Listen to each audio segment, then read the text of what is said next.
Hello everyone, welcome to your weekly tech update, the show that explores the newest, coolest, and craziest side of tech available on the interwebs. I'm your technology connoisseur, Ray McNeil. Coming up on the program today, experience the horror of a Syrian air raid in Hero, an unexpectedly timely interactive VR story. Buick's off-road EV concept boasts an ambitious 370-mile range. And happening in this week's What The, a collector finds drugs hidden inside original Nintendo games and captures it all on video. That and a whole lot more coming up on your weekly tech updates next.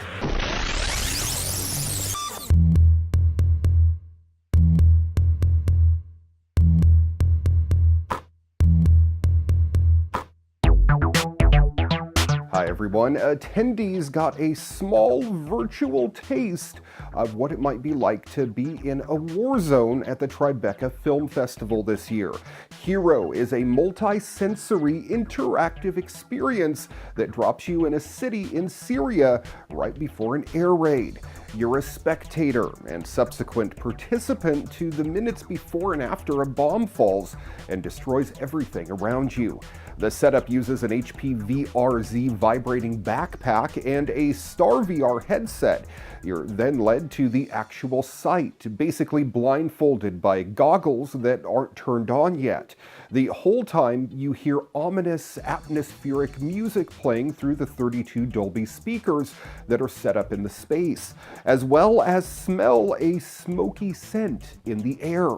When you arrive at the starting spot, your hand is guided to a tire near you, and soon after that, the VR headset comes to life. The tire appears in the virtual environment along with other props in the faux village, like crates and bricks that are also mirrored in your real-world surroundings. All this sets the stage for a powerful, profound experience, and indeed, as creator Naveed Kansari told Engadget, about 80% of people who see Hero are shaken at the end of it. For this reason, the team also has prepared a post room to allow viewers to recover after the 7-minute session. In addition to picking out the right props to create the appropriate atmosphere outside of the VR experience, Kansari and his team also went to great lengths to create an accurate digital world. The actual music coming out of the radio is by a very popular Syrian singer there. The characters were Syrian refugees scanned into the experience too.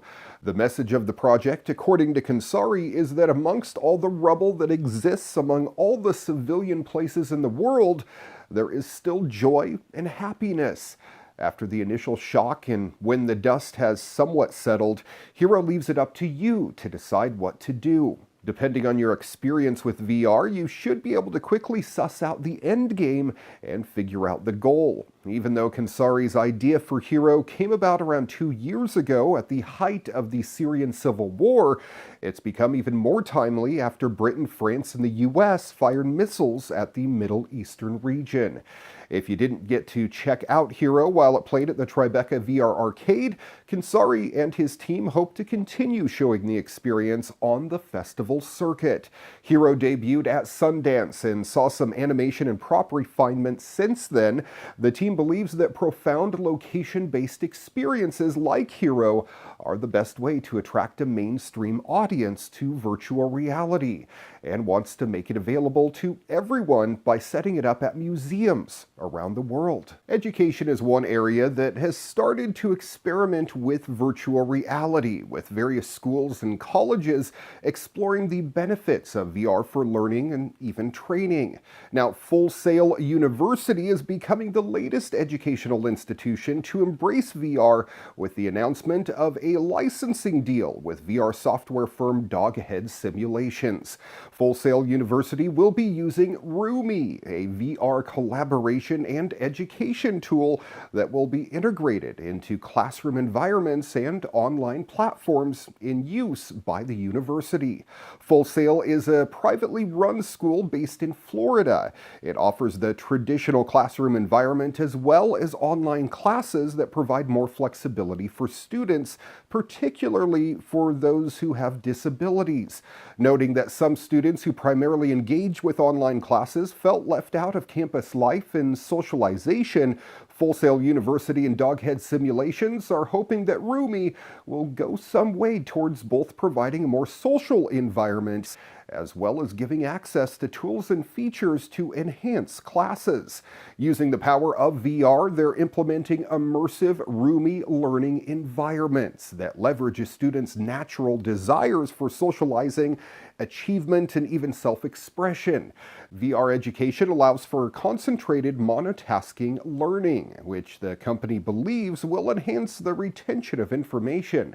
In today's world where technology and screen time can be distracting, VR allows you to be in the moment and engaged with the subject at hand. You can find out more at fullsail.edu.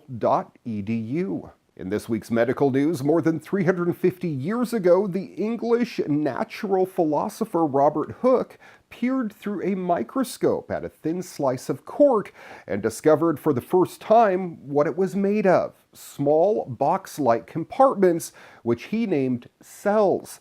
From that moment on, Hooke and countless inquisitive minds after him strived to gain a better view of these fundamental building blocks of life. Now our window into the cellular world has become a lot clearer. In a new study in the April 20th issue of Science, researchers from Howard Hughes Medical Institutes, Harvard Medical School, and collaborating institutions report the development of a microscope capable of capturing 3D images and videos of cells inside living organisms in unprecedented detail. One researcher said it's like Star Trek. It's the age of exploration again.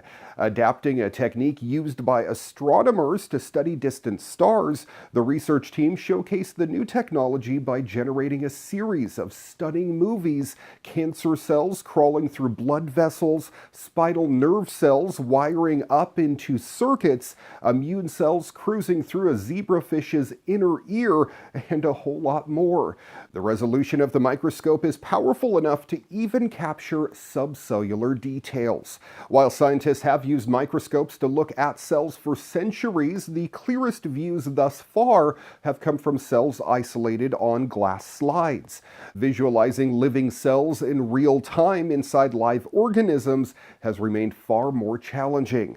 The process uses a 2-photon laser aimed at a small region. As the laser passes through an organism, optical aberrations that distort its path are revealed and then corrected by the adaptive optics. The next step is making the technology affordable and user-friendly. The current microscope takes up a 10-foot-long table, but the team is working on a next-generation version that should fit on a small desk at a cost within reach of an individual lab. The first 2 instruments will go to campuses where scientists from around the world can apply to use them.